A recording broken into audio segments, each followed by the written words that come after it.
Good morning friends. आजकार एक video को समस्त को स्वागत। आजकार एक पुण्यतिथि रे समस्त को हार्दिक अभिनंदन। आज हूँ 15 सेप्टेम्बर 2024। आज परम प्रेममय श्री श्री ठाकुर अनुकूलचंद्रंकर जन्मदिवस 137तम जन्मदिवस। आज सारा विश्व रे आजिका दिन रे समस्त केन्द्र मंदिर एवं सत्संग विहार माध्यम रे आजिका दिनटी समस्त उपभोग करुचंदी। सकाळु संध्या जाए उत्सव लागी रहिबो। परम प्रेम श्री श्री ठाकुर अनुकूलचंद्र ए जुगर जे पुरुषोत्तम से 137 वर्ष तले पावना जिल्लार पूर्व भारत जोड़ा बांग्लादेश रे थिला हिमायतपुर ग्राम से ग्राम रे पावना जिलार हिमायतपुर ग्राम रे परम प्रेम श्री श्री ठाकुर अनुकूलचंद्र जन्म ग्रहण करथिले। आउ जन्मरु तांकर लीला परिप्रकाश करथिले। पुरुषोत्तम माने जतले आसंती सेतबेले तांकर किछिटा लीला बा किछिटा तांकर गुण थाए, किछिटा क्रिया थाए जहाँ द्वारा कि जना पड़ जाए से पुरुषोत्तम। से माने जन्म सिद्ध, तांकु साधना करिया पड़ेनी। आउ पुरुषोत्तम मान जेमिति राम आसीतिले लीला पुरुषोत्तम, श्रीकृष्ण आसीतिले युग पुरुषोत्तम, परम प्रेम श्री ठाकुर अनुकूलचंद्र आछंती से होचंती युग पुरुषोत्तम। कारण सही कथा श्रीकृष्ण मध्य सही कथा कहिकी जाइतिले, जेतेबेले जेतेबेले पापर भार बढ़ी जीवो सेतेबेले मु पाप नाश करिया पई पुणी आसीबी। एवं प्रति युगरे से आसंती। कतिपय मनुष्य चिन्हि पारे, कतिपय मनुष्य चिन्हि पारे। से दिन किछि धीवर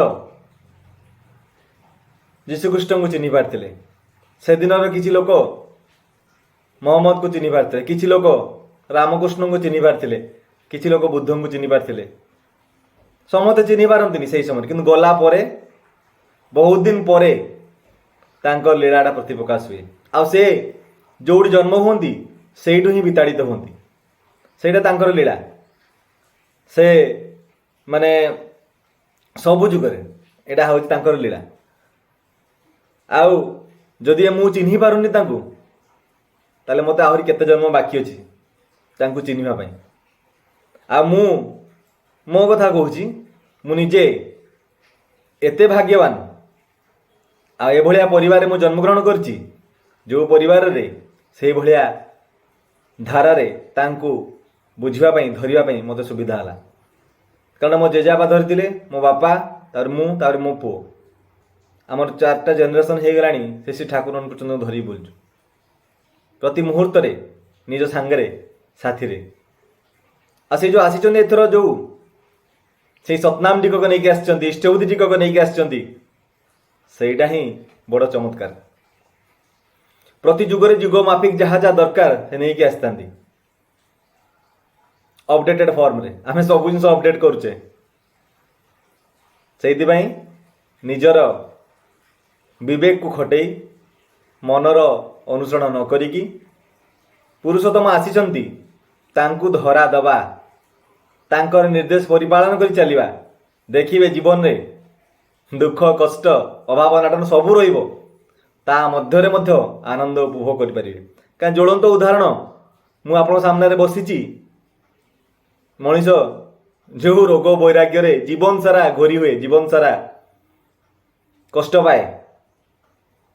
मोर जो रोग बाहरी थिला 30 वर्ष 40 वर्ष जो रोग मोर 3 मास 4 मास भितर पळेला।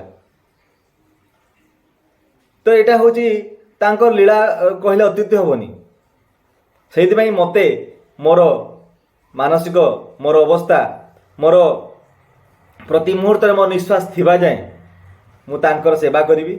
एवं मोर रक्त रे से लौह कणिका थिला पर्यंत तांकर सेवारे मोर जेमिति रक्त टिकक लागे, मोर शरीर टिकक लागे, मो मन टिकक लागे, सेटा ही प्रभु पाखे प्रार्थना।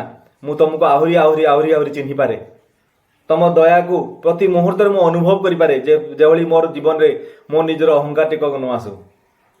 ସେଇଥିପାଇଁ ଆମେ ତାଙ୍କୁ ଧରିବା, ତାଙ୍କୁ ଚିହ୍ନିବା, ତାଙ୍କ ପଥରେ ଚାଲିବା। ଦେଖିବେ ଧର୍ମ ଅର୍ଥ କାମ ମୋକ୍ଷ ପ୍ରତ୍ୟେକ ଏଇ ଜନ୍ମରେ ଅନୁଭବ କରିକି ଯିବେ। ଆଉ କେତେଟା ଜନ୍ମ ଦରକାର ପଡ଼ିବନି, ମୁକ୍ତି ଦରକାର ପଡ଼ିବନି। ଅନୁଭବ କରିବେ, ଆନନ୍ଦ ପାଇବେ, ପରମାନନ୍ଦ ଲାଭ କରିବେ ଏଇ ଜନ୍ମରେ।